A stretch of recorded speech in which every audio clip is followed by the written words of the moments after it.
सवाल ये कि देश संविधान से चलेगा या शरीयत से चलेगा। मौलाना अंसार रज़ा हमारे साथ हैं, तारिक फतेह हमारे साथ हैं, नाइश हसन हमारे साथ हैं, मौलाना खालिद रशीदी फिरंगी महली भी हमारे साथ थे, लेकिन उनकी धार्मिक भावनाएं आहत होती हैं, ऐसा उन्होंने कहा ऐसी चर्चाओं में बैठने से, और वो कार्यक्रम से बीच से उठ के चले गए। तारिक फतेह, ब्रेक के पहले उन्होंने एक शब्द बार बार जिक्र किया, हलाला का। अभी तक इस देश के लोगों को समझ नहीं आया कि आखिर ये मसला क्या है, एक, और दूसरा, क्या वाकई सिर्फ ये एक वजह है जिसकी वजह से उलेमा जो हैं वो इनकार करते हैं कि भाई शरीयत में दखल नहीं लेंगे? नहीं, देखिए, सबसे पहली बात जो हुई ये कही गई कि 500,000 साल से अभी तक लोग नहीं समझ पाए हैं कि शरीयत क्या है और उस पर मज़ीद इल्म और स्टडी की ज़रूरत है। इसी वजह ही से तो उमय्यदों का खाना ख़राब किया बासियों ने, 4,000 आदमी मार दिए।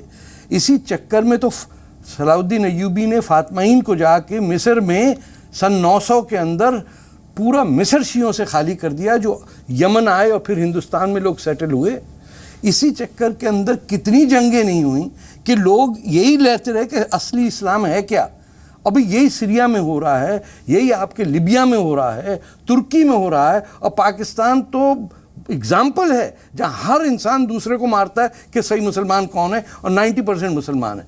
हिंदुस्तान वाहिद जगह है जहाँ मुख्तलिफ फ़िक़ा के फ़िरक़ों के लोग आप कम से कम ये टीवी पे बात तो कर सकते हैं, और ये सिर्फ इसलिए है क्योंकि यहाँ शरीयत के तहत कानून नहीं है, यहाँ इंसान का बनाया हुआ कानून चल रहा है, नेशन स्टेट का। जहाँ तक हलाले का ताल्लुक़ है कि इंतहाई शर्मनाक प्रोसीजर है, और जिसके वजह से बेइंतहा मुसलमान अपने आप को दे फील अशेम्ड। उसमें यह है कि जब मियाँ बीवी की तलाक हो जाती है और वो कहते हैं गलती हो गई, दोनों मियाँ बीवी कहते हैं कि भाई यार ये नहीं करना चाहिए था, फिर से निकाह पढ़ा लेते हैं, तो उनको कहा गया है कि आप निकाह दोबारा नहीं कर सकते जब तक कि बीवी की शादी किसी और आदमी से हो और उस शख्स के साथ उस बीवी का, आपकी बीवी के सेक्सुअल ताल्लुकात ना हो। और इसमें कई, अक्सर सबकी बात मैं नहीं कर रहा, बेतहाशा ऐसे आलिम दीन हैं जो कभी इसकी बदतमीज़ी नहीं करेंगे, लेकिन कुछ मैंने पाकिस्तान में भी देखा, यहाँ का मुझे इतना नहीं पता, कि लोग हलाले को यूज़ करते हैं to have sexual relations with the women, जिसको वापस शादी करनी पड़ती है। इंतहाई अन इस्लामिक चीज़ है ये, क्योंकि ये इसका कहीं जिक्र भी नहीं आता है कि ये इंस्टीट्यूशन, लेकिन बन गई है और इससे निजात नहीं मिल रही। औरतों को दोबारा अपने हस्बैंड से शादी करने की इजाज़त नहीं है। इन्हीं चीज़ों को डिफेंड करते हैं आप लोग? नहीं, देखिए, तारिक साहब ने जो एक बात कही, मैं एक बात बता दूं कि उन्होंने ये कहा है कि हलाला का इस्लाम में कहीं जिक्र नहीं है। मैं 25 जगह आपको बता दूंगा कि जिक्र है, और इसमें मेरा मतलब कुरान से नहीं। सुन लीजिए, देखिए, सारी चीज़ें अगर आप कुरान से समझेंगे तो कभी इस्लाम आपके समझ में नहीं आएगा, एक बात। दूसरी चीज़, हलाला जो हुक्म है हलाले का, उसमें सज़ा मर्द के लिए है, उसमें औरत के लिए सजा नहीं रखी गई है। औरत तो बाकायदा तौर पर निकाह करके किसी के साथ जा रही है, वो लेकिन किसी के साथ सो रही है ना। बिल्कुल, अरे साहब, निकाह सोएगी तो उसी के साथ जिसके साथ निकाह होगा। अरे तो उसी के साथ तो सो रही है वो तो उसकी बीवी है। अरे निकाह हो गया तो बीवी हो गई ना। तो आपने अब ये तो उस मर्द को सोचना चाहिए जिसने नाहक तौर पर उसके साथ जुल्म करके तलाक दिया है। आज वो अफसोस कर रहा होगा ना कि हमारी बीवी के साथ। मौलाना साहब, एक औरत को रेप किया जा रहा है, ये रेप नहीं है। बिल्कुल है रेप, बिल्कुल रेप नहीं है। निकाह के बाद क्या आप रेप कहते हैं क्या? अरे निकाह के बाद होता है। कैसे निकाह? मैरिटल, एक सेकंड, अरे आप ये यूरोप समझ रहे हैं क्या इसको? यहाँ हिंदुस्तान में मैरिटल रेप है। कैसे? अब बताइए, आपका मुल्क है, इसको रेप कैसे कह रहे हैं आप? अरे जब रेप कैसे कह रहे हैं बताइए पहले। मैं बता रहा हूँ, बताइए औरत किसको कहते हैं? औरत की मर्जी के बगैर, उसके मन बगैर मर्जी के निकाह हो ही नहीं सकता, तो रेप कैसे हो जाएगा? आपने कंडीशन लगा दी कि अगर तूने अपने हस्बैंड से दोबारा शादी की, ये कोई बात नहीं। मेरी बात नहीं, ऐसा मत बहकाइए लोगों को। जहन्नुम में जाएगी वो औरत। मेरी बात, अगर एक औरत अपने हस्बैंड के पास वापस जाना चाहती है, आप क्यों रोकते हैं? हम कहां रोक रहे हैं? कौन रोकता है फिर? कौन रोक रहा है? लेकिन जो बताइए कौन रोक रहा है? देखिए, गलती जिस आदमी ने की है उसको तो सजा मिलनी चाहिए। कैसे है?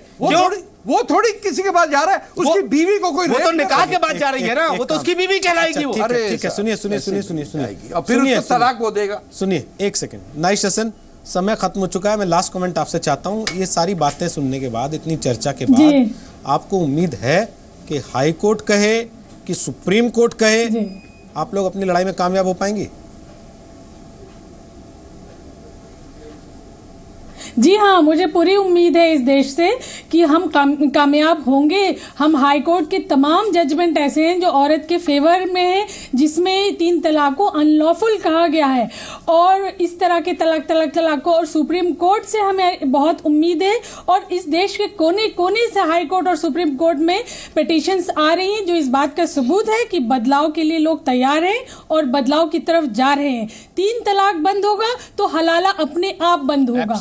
इसलिए 3 तलाक को रोकने से हम 2 फायदे हमें हासिल होंगे, और इसकी हमें पूरी उम्मीद है। और हलाला को रेप ही कहेंगे हम, उसको और कुछ नहीं कहेंगे, वो रेप है। अगर जो लोग हलाला ना समझते हो वो इसे समझे कि ये रेप है, जिसमें उसका शौहर उस औरत को भेजता है, अपनी बीवी को, कि तुम उसके पास जाओ, रेप के लिए भेजता है।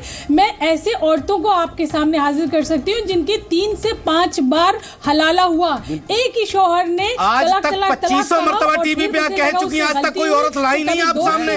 2500 बार कह चुकी हो, आज तक एक औरत लेकर के नहीं आई हो, और आप फिर भी वही बात कह रही हो कि तलाक के बाद हलाला रेप है। मैं लेके आता हूं, फिर भी आप वही बात कह रही हैं। आप कौन है? आराम से बोलेंगे तब भी आवाज जाती है। आप कौन है? आप कौन है? आप कौन है इस्लाम में दखल देने वाली? आपको क्या हक है?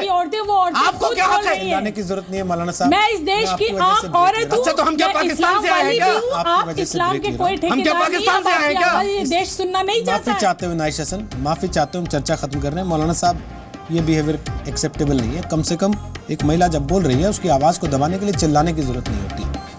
आपको अगर बात पसंद नहीं है, आप बाद में अपने तर्कों से उस बात को काट सकते हैं, जैसा आप तक कर रहे थे। बहरहाल, इससे बहुत सारी चीज़ें अपने आप हमारे दर्शकों को साफ हो गई होंगी काफ़ी हद तक, जिस तरीके की चर्चा हुई है। मौलाना खालिद रशीदी फिरंगी महली चले गए ये कहते हुए कि हमारे सेंटिमेंट्स हट होते हैं, ऐसी चर्चा में हम नहीं बैठेंगे। और दूसरे मौलाना साहब ऊंची आवाज़ से दूसरी आवाज़ को दबाने की कोशिश करते हैं, ये कहते हुए कि केस स्टडीज़ हमें दिखाई नहीं गई, जबकि ये बात सच है कि ऐसी एक नहीं सैकड़ों केस स्टडीज़ अखबारों में, टीवी पर, सोशल मीडिया पर आए दिन छपती हैं, उन पर चर्चा भी होती है। लेकिन अगर उसकी तरफ से आंख मूंद के रखनी है तो कोई ज़बरदस्ती नहीं दिखा सकता।